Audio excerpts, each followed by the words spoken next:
3. Olá a todos, esse é mais um vídeo do nosso projeto de extensão do curso de Direito. Meu nome é Letícia e junto com meu amigo Tiago, nós vamos falar um pouquinho com vocês hoje sobre os aspectos jurídicos da vacinação contra a Covid-19.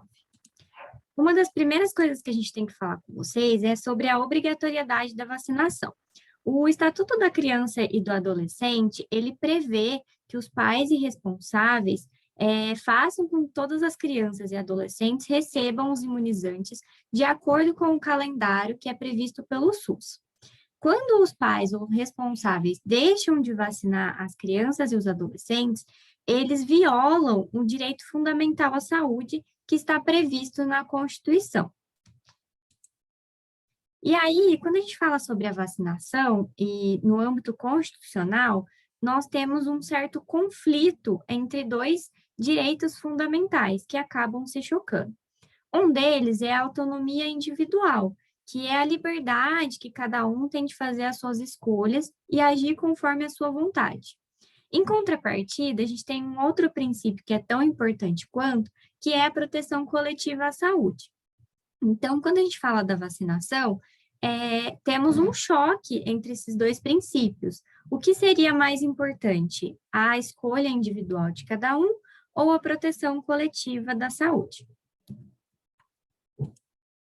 E aí a gente pode se perguntar, né? A vacinação, então, ela é obrigatória? Nós temos um direito, né, conferido a todos os cidadãos, que é o cronograma de vacinação. No entanto, ele não prevê nenhum tipo de obrigatoriedade da aplicação deste ou daquele imunizante.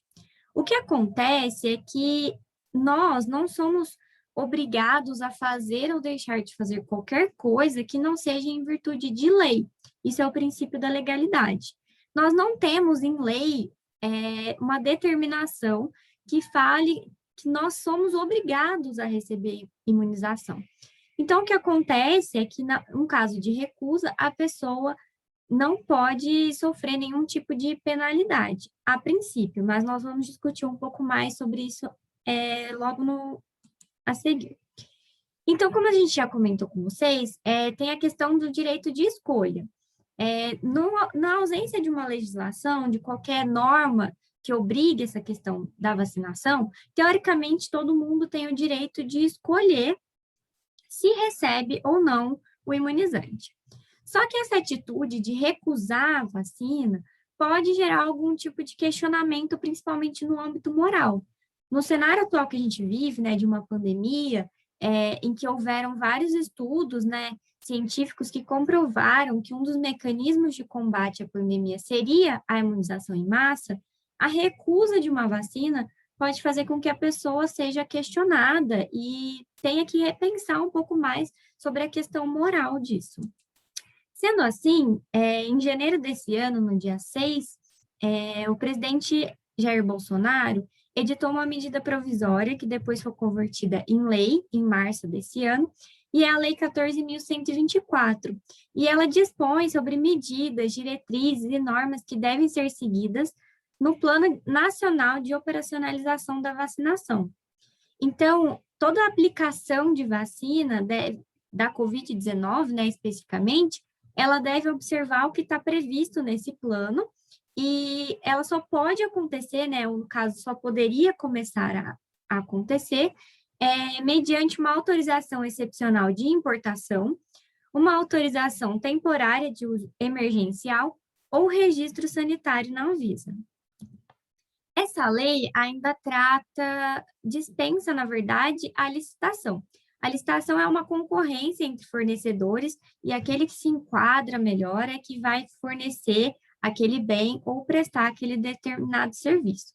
Essa lei, visando agilizar todo o processo da vacina e fazer com que esses imunizantes chegassem mais rápido à população, ela dispensa, então, o processo, que é bastante burocrático, da licitação.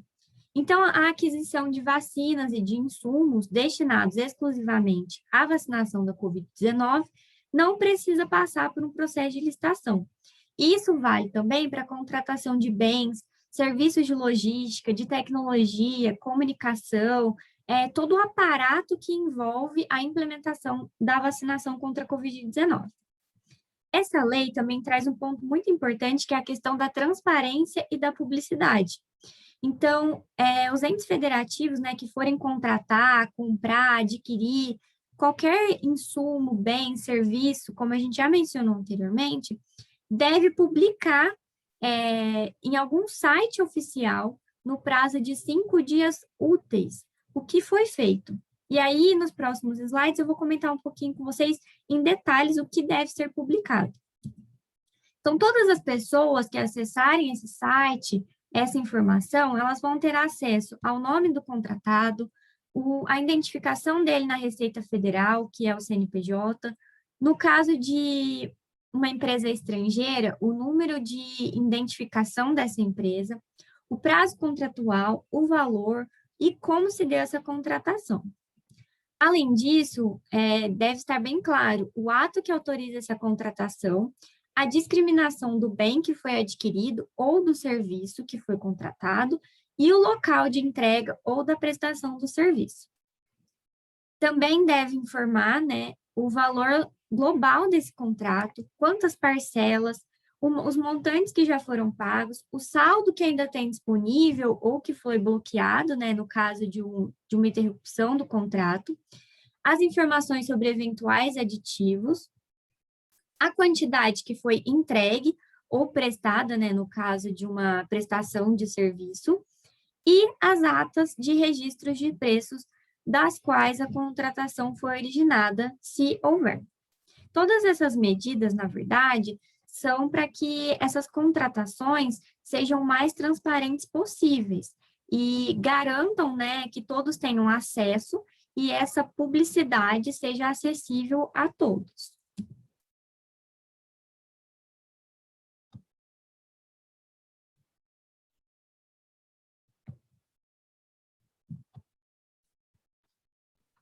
Bom, olá a todos, olá a todas. Mais uma vez é um grande prazer poder compartilhar o conhecimento com vocês. Ao mesmo tempo que a gente compartilha o conhecimento, a gente aprende juntos. Então, bom dia, boa tarde ou boa noite, dependendo aí do horário que você estiver assistindo esse vídeo. Vou comentar com vocês um pouco a respeito dessa lei, a 13.979, promulgada em 2020. Logo no começo da pandemia, foi sentida a necessidade, pelo poder público, da regulação de algumas situações, porque já previa-se que a situação, pelo decreto da pandemia, a gente enfrentaria alguns problemas e precisava, de alguma maneira, regular isso. Então, essa lei, ela prevê um rol exemplificativo das medidas que poderão ser adotadas pelo poder público para o enfrentamento da crise sanitária decorrente do coronavírus. E o que ela diz? A gente tem aí, logo no seu artigo 1º, é preciso a gente verificar, né, definir o que se entende por isolamento e o que se entende por quarentena. Bom, medida de isolamento que a gente tanto verifica nos jornais, né, foi tanto falado para a gente, desde praticamente o começo do ano passado até agora, o isolamento ele consiste na separação das pessoas doentes ou contaminadas, ou também das bagagens dessas pessoas, dos meios de transporte, mercadorias ou encomendas postais afetadas, de maneira a evitar a contaminação ou a propagação do vírus.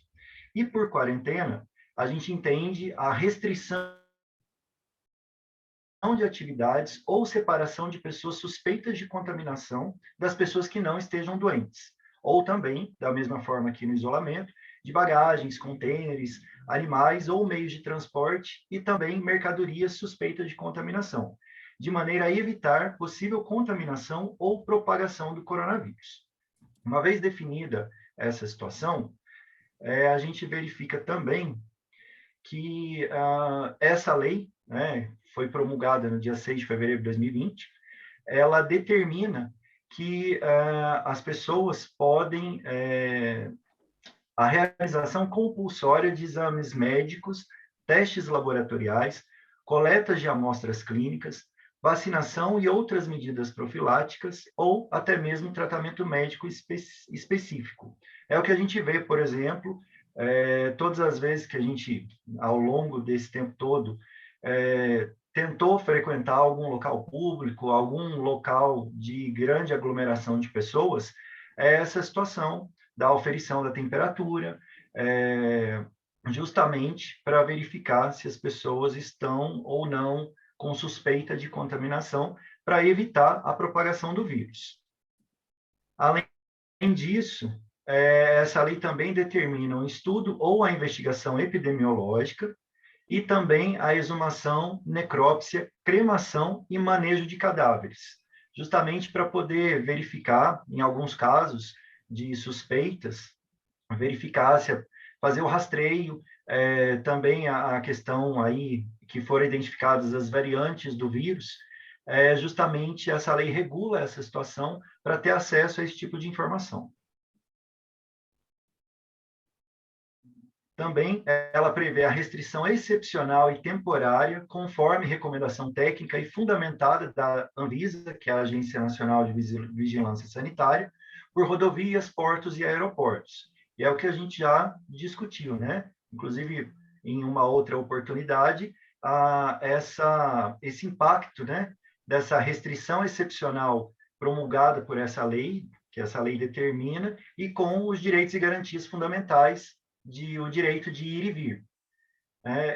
Inclusive, essa lei ela pode também determinar a regulação de entrada e saída do país, né, do Brasil, locomoção interestadual e intermunicipal, que foi o que a gente viu em algumas cidades, postos, por exemplo, em alguns períodos aí, desde o início da pandemia, não permitia a entrada de turistas, a cidade foi fechada para turistas, apenas tendo direito de entrar na cidade as pessoas que comprovadamente ou eram residentes ou que vinham por algum motivo de força maior, motivo de trabalho.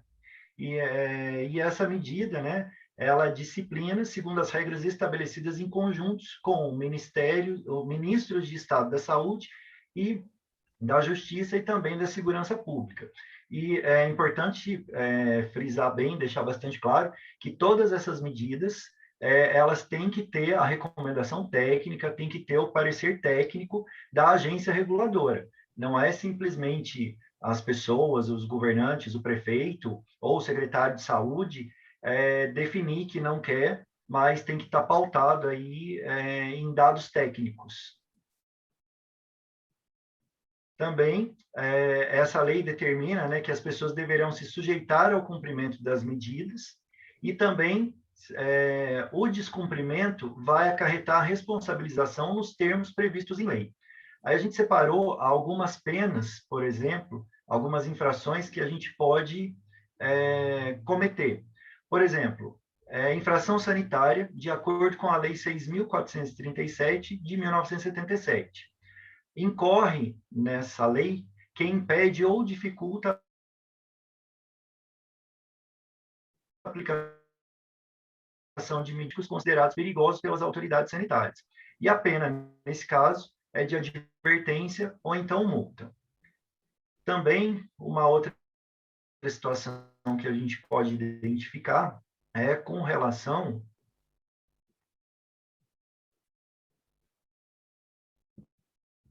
à infração sanitária, a gente já falou.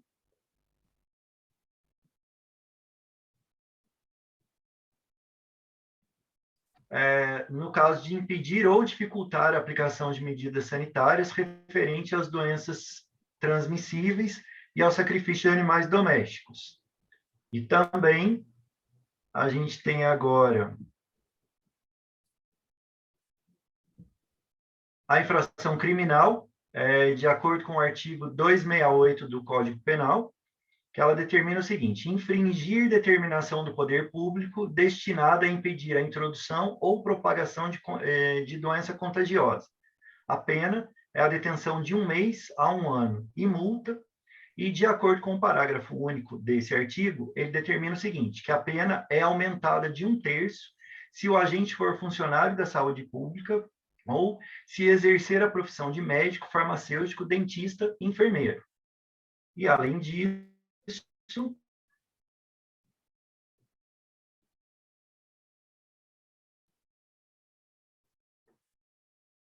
a gente tem também disseminação do vírus. Muito invocado também, a gente foi questão de várias matérias na mídia como um todo, no caso da recusa da máscara, no caso da pessoa estar contaminada e não respeitar as medidas de isolamento, no caso das festas clandestinas, todas essas situações elas podem ser enquadradas no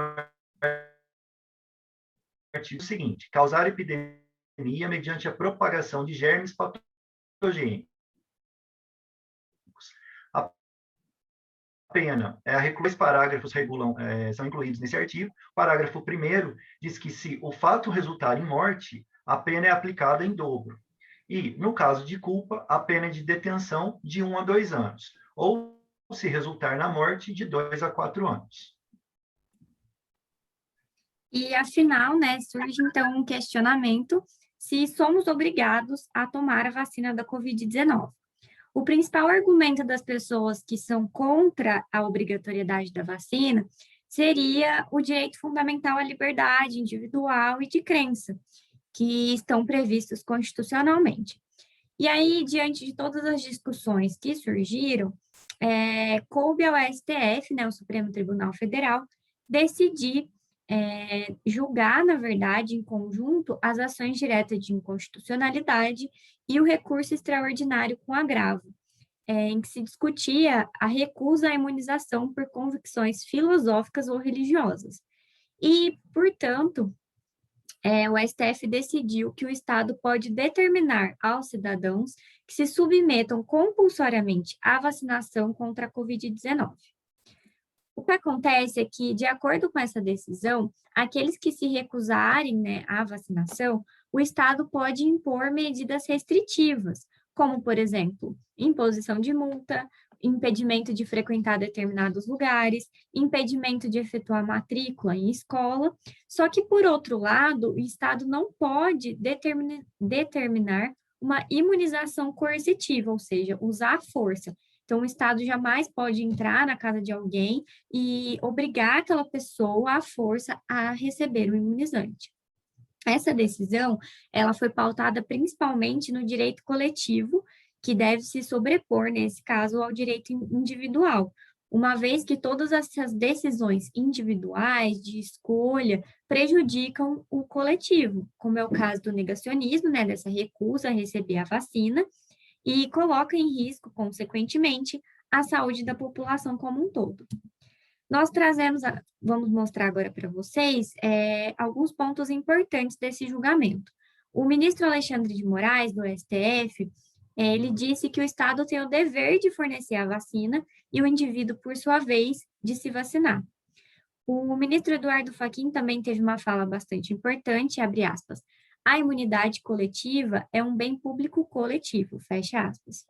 E, por fim, a ministra Carmen Lúcia também trouxe uma fala que foi bastante divulgada, né, na imprensa e nas mídias, que é, abre aspas, a Constituição não garante liberdades às pessoas para que elas sejam soberanamente egoístas, fecha aspas. Sendo assim, ficou decidido, então, que a vacinação contra a Covid-19 ela não pode ser coercitiva. No entanto, o Estado está livre para impor medidas, né, que sejam algum tipo de penalidade àquele que se recusar a receber o imunizante. Nós vamos comentar agora um pouquinho com vocês alguns casos que foram divulgados na imprensa recentemente e que tratam sobre essa discussão entre aceitar ou não a vacinação. Nós separamos alguns casos, até para fixar um pouco mais aquilo que a gente falou e também servir como exemplo. A gente tem uma matéria aqui, afinal de contas, exigir do empregado a vacina contra a Covid-19 configura ato discriminatório.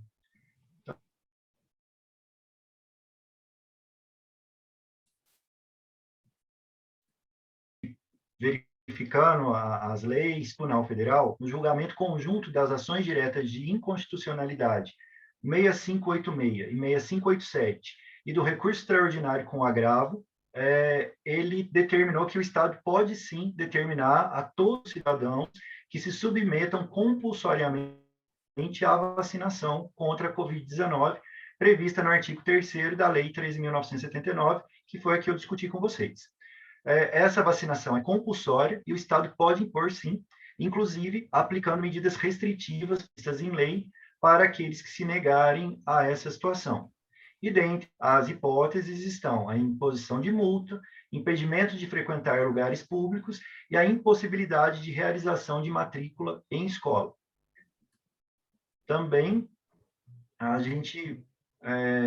o Ministério Público do Trabalho também se pronunciou a respeito dessa situação, dizendo que a vacinação é obrigatória, desde que tal exigência seja precedida de uma ampla política de conscientização, ou seja, a partir de um determinado momento, a empresa tem que deixar claro para todos os seus funcionários que a partir de tal data, ela vai exigir que todos eles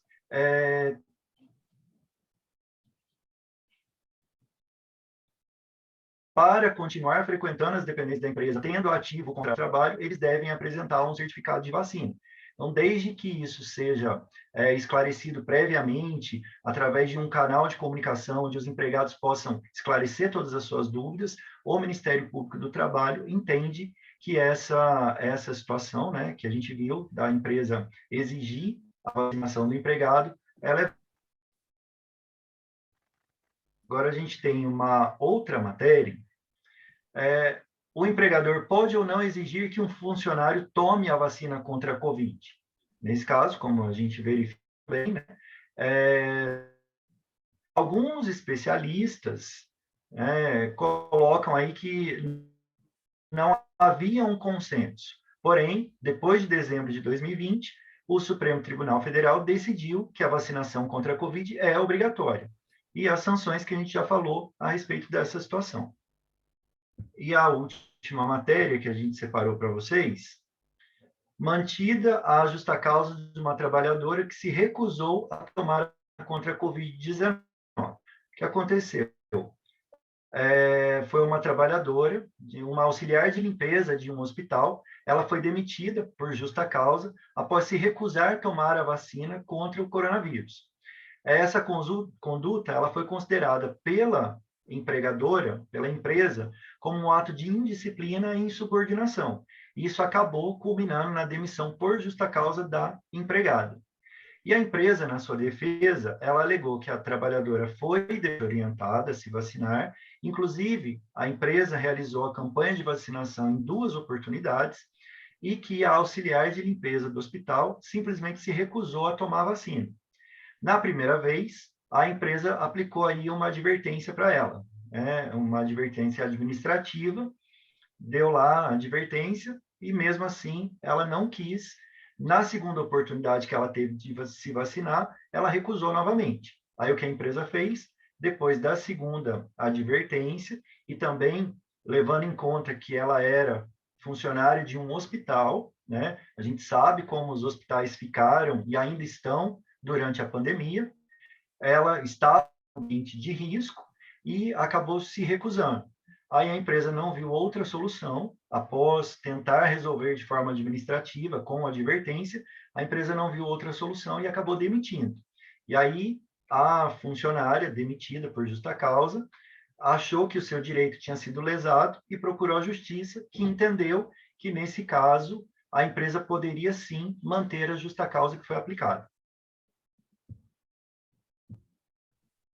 Perante o Tribunal Regional do Trabalho da 2ª Região, os julgadores decidiram que a empresa comprovou ter adotado todas as medidas e protocolos de segurança para a promoção e a prevenção do novo coronavírus, principalmente por se tratar, como eu disse para vocês, empresa em ambiente hospitalar, onde o risco de contágio é notório. E a empregada a ex-empregada, na verdade, sendo funcionária do setor da limpeza, ela não... desculpa. Ela não pertence mais ela pertencia ao grupo prioritário de vacinação, perdão, e por isso a empresa tomou essa decisão da demissão. E, além disso, não é razoável que o interesse da trabalhadora seja sobre o interesse coletivo, assim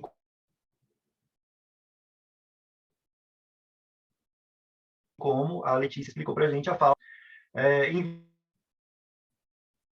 virtude de consideráveis números de casos de morte, sendo que existem informações acerca do risco de contaminação da doença.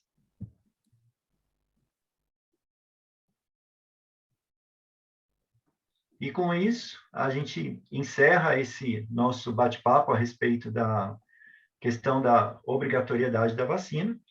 Mais uma vez, foi um grande prazer estar aqui com vocês. Espero que a gente tenha outras oportunidades. Desde já agradeço a oportunidade.